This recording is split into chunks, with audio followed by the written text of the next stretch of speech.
What's up, everybody? I'm back with you. This is Big Powell. Just enjoying this beautiful Saturday in Georgia. Beautiful, nice, cool, breezy day.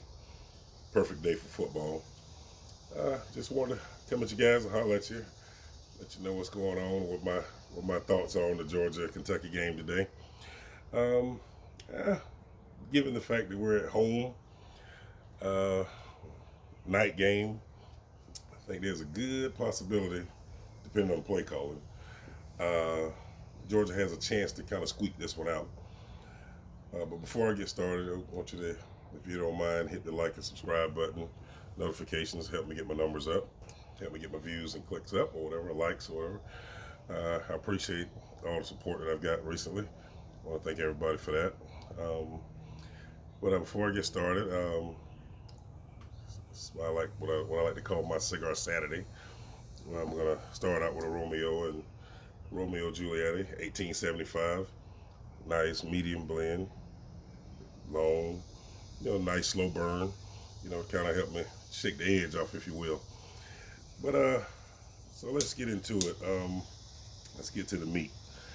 Uh, my thoughts on the Georgia game today is going to come down to a couple of things that I think are going to be very key and vital to this game, and that's going to be the precision of our offense and the execution of our offense, and a lot of it's going to come down to the play calling by Mike Bobo. I'm going to go there for a minute. I think that Carson Beck is an excellent quarterback, but I just think he needs to work on his progression skills. He has a tendency to stare down his receivers. And as you know, most of you know, we don't have the stellar running backs that we're normally having. So we're we've been doing some good things on the ground, but I just think that we can do a better job at executing on the ground and running off tackle and staying out of third and long situations where you're forced to try to make Brock Bowers make a play. I think if you look back over the game last week, there were several times that you had open receivers downfield. Although I know that you can't see everything with Monday morning quarterbacking. That's hindsight, but just like I watched the game, I'm sure they studied the film. I'm not a coach, but I do understand, and I love the game of football, and I critique it kind of well.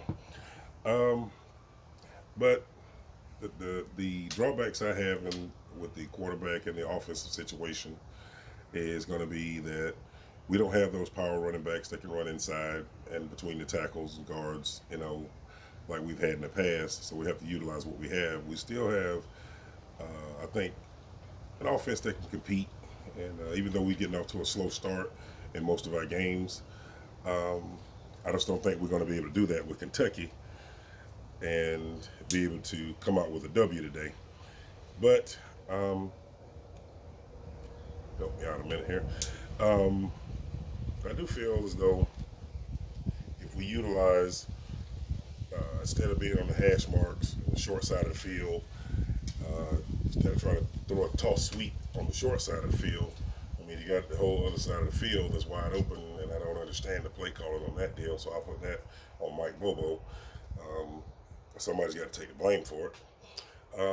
But I think that if we come out doing like Mike Bobo has done in the past, to give him credit, he can call great games, but it's just when he decides to do it, I don't know. And maybe this is one of those games because this is by far our biggest test of the season, and I think that most would agree. But to get behind against UAB and other James, whatever it was, it will show you how important that was. But to allow ourselves to be down, and we're the two-time back-to-back defending champions, we don't look like we deserve to be at number one. Now, I will say that Kentucky has, for the last 3 years, has been the only team that has made me nervous, and for good reason. They've been building a stellar program over there, and I want to give credit to one of our hometown heroes out of Jessup, Georgia, Trevor Wallace. who's an outstanding linebacker and who has punished Florida for the last 3 years. I think 2 years ago he got a pick six in that game, and then he took him again last week, but he didn't. I don't think he got the pick six, but he got an interception in that game, which was crucial, and he putting major pressure on the quarterbacks. So want to give credit to one of the fellas from hometown, and wish him well, and wish that hopes that he has a great game. Hopefully not win today though, but either way, I feel like with him being a hometown hero, I think that I can't lose in this game. In other words, because I got to support my hometown, and that's Jessup, Georgia. So AKA the county, Wayne County. But anyway, at any rate, Kentucky has a solid defense. They've been playing solid ball. They got a stellar running game, and I think that it's going to come down to the battle of the trenches. And in this game, I do believe that the X factor would probably be turnovers and special teams. Now, I may be wrong. I've been wrong before. I have no problem being wrong again. I don't like to be, but it is what it is. But I'm looking for a good low-scoring game, although I don't think that Georgia will cover the spread at 14. I think we're favored by 14 and a half points. I don't see that in this particular game. Not with the way we've been playing. We have not been playing exceptional ball like we normally have in the last couple of years.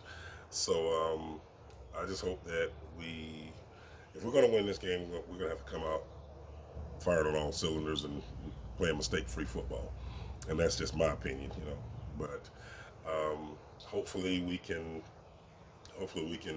get the win, and with the playing between the hedges at Sanford Stadium on a Saturday night, good, cool, crisp Saturday night. I think we stand a good chance, with the home field advantage in this particular game. But make no mistakes about it, we cannot come out like we've played the last 4 or 5 games and expect to continue to win in this conference. And I do feel as though we can get by this one. I think we may be able to clinch the East. And because I think it's going to come down to Georgia and Kentucky. Well, I know it's going to come down to Georgia and Kentucky now. But, you guys, let me know what you think. I know Wayne County is pulling for Trevor. I guess it's going to be more of a county divided because Wayne County is Bulldog country. But we still got to support one of our own and wish him well, because he's been doing really, really well at Kentucky ever since he's been there. And I just want to give a shout out to him and the Wallace family. And just want to, give him kudos. Glad to see the young man doing big things. So, but it's a very good game going on right now at Missouri and LSU. It's basically turning into a dogfight. And I think it's going to boil down to who has the ball last. It's like it's not much defense in the game, but the running game and passing game is just outstanding. So, and but the conflict today is going to be hard because we got Colorado playing, I think, Arizona State, and I guess they're going to see who gets the best TV ratings because they think it's only like a 30-minute differential between the games. So it's going to be a lot of people watching TV, watching their iPads, iPhones, trying to watch 2 games at one time. So that's going to be interesting, to say the very least. It's going to be interesting Saturday. It's a great day for college football. Some great games on today. It's a lot of teams on upset alert, and it's going to be very interesting. So you guys tell me what you think. Leave comments or whatever. I'm welcome to all comments, whether all criticism, whether it be constructive or negative. It's the only way I can grow. But until that time, until later on, I guess we'll come back to you maybe later and see what the outcome is. So this is Big Powell, just enjoying my Saturday. Sitting back on my porch, enjoying this nice country breeze. So just let me know what you think. Leave comments, and please don't forget to hit the like and subscribe button. Thank you.